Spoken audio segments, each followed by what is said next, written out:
Hello again and welcome to this exciting lesson on color theory. If you have ever stared at a painting and felt captivated by its colors, then you have already witnessed the magic we'll explore today. As a beginner artist, you might feel intimidated by the idea of mixing colors. Perhaps you've tried and ended up with muddy browns instead of vibrant greens or purples. Don't worry, by the end of this lesson, you'll not only understand how colors work, but also be able to mix and create your own custom palette with confidence. Let's dive in. Color theory is like the GPS of your artistic journey. It helps you to navigate the relationship between colors so you can create harmony and evoke emotions in your artwork. Imagine the color wheel as your artistic playground. It is divided into 3 sections. 1. The primary colors, red, blue and yellow. These are the building blocks of all other colors. Next 2 is the secondary colors. Mix 2 primary colors to create these, green, orange and purple. Next is tertiary colors. You combine a primary color and a secondary color like blue, green or red, orange.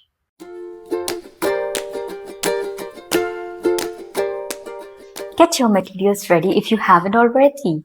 Gather your primary paints, palette and brushes. Link to the materials are shared below for you.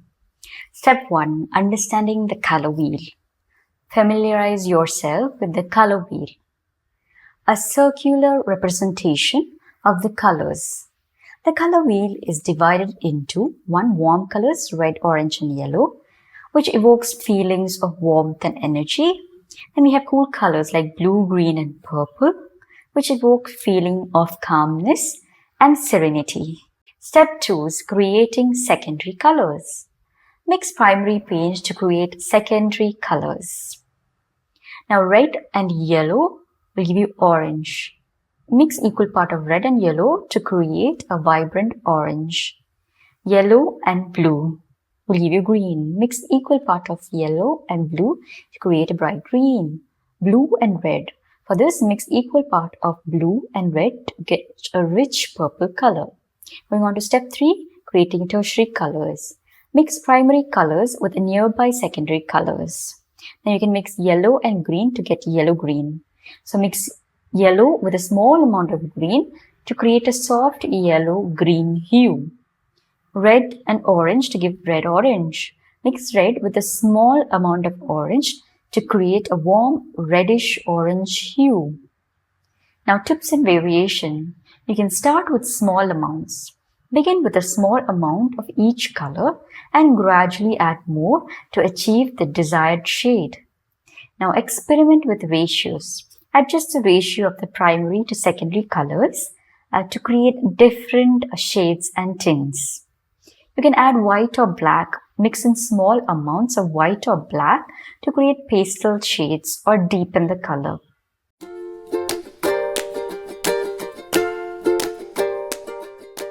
Going on to tints, tones and shades. Let's dive deeper into color variations. Now that you've got your colors, it's time to experiment with their variation. Think of it like cooking. You've got your base ingredients and now you're adding spices to create something entirely new. Color variations. 1 tint, you can add a pinch of white. So add white to your color to lighten it up. It's like adding a splash of milk to your coffee. It changes the flavor and texture entirely. Next is tone. Mix in some gray. So you can add gray to your color to mute it down. It's like adding a dash of neutral spice to your dish. It balances out the flavors. Then last is a shade. You can add a drop of black.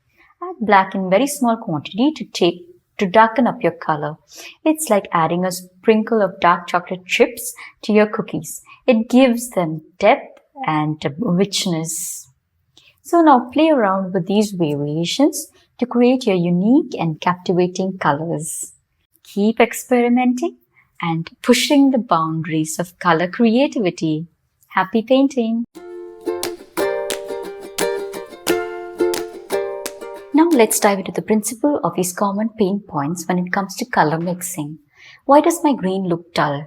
When it comes to the color theory, when mixing colors, the pigments in the paint can clash due to their hue, saturation and value, which are the three basic components of color. Hue. Different pigments can have different hues and they can interact and affect the final color. When it comes to saturation, overmixing or combining colors with low saturation can result in dull or desaturated colors.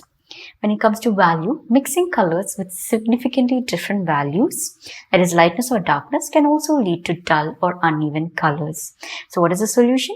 To achieve vibrant colors, use pure unmixed primary colors or colors with high saturation and similar values. Next, why my colors don't match? When it comes to color harmony principles, colors can be harmonious or discordant based on their warmth or coolness. Now, what are warm colors? They are colors like orange, red and yellow. They tend to evoke warmth and often associated with sunlight or warmth. Whereas cool colors are like blue, green and purple tend to evoke coolness and are often associated with shades of water. What is the solution? To achieve harmonious colors, balance the warms and cool tones. Next, I end up with muddy colors. Now, what are the color mixing principle behind this? When mixing colors, use the 90-10 rule. This can help prevent the muddy colors. The 90-10 rule, you should always add 90% of the dominant color and 10% of the other color in increments. This maintains the integrity of the dominant color. When it comes to complementary color mixing can result in muddy color if not done intentionally. However, you can use these complementary colors to create contrast and interest. So what is the solution? Mix colors in small increments, testing the result before more paint is added. Use the 90-10 rule to maintain control over the color mixture. So if you want to learn more about color mixing, you can go and access the Color Mastery for Beginners course and learn more about colors.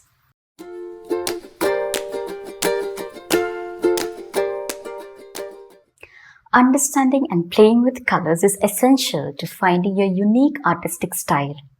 Here's a quick breakdown to guide you.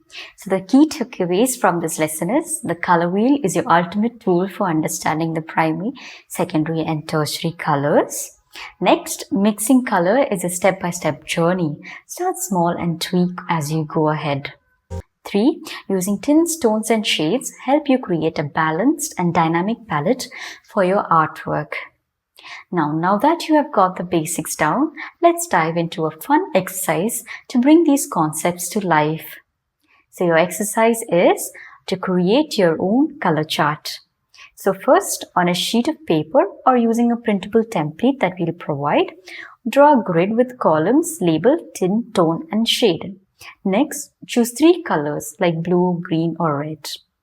Then in each row, show how the colors changes when you add white, which is the tint, gray, the tone, or black, the shade.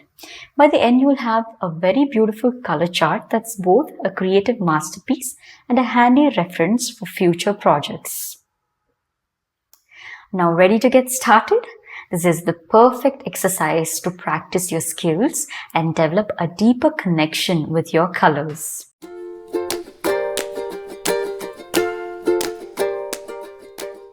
Ready to level up? To dive deeper into advanced color mixing techniques, check out our course Color Mastery for Beginner Artists. It's packed with insights and practical tips to help you take your color skills to the next level. So amazing work today, guys. You have taken an important step towards mastering color theory. Up next in lesson 3, we learn essential acrylic techniques. In this, we'll explore the magic of applying paint to canvas, covering methods like dry brushing, glazing and layering and so on to bring your colors to life and add depth to your artwork. I'm so excited to see you in the next lesson. Let's keep creating.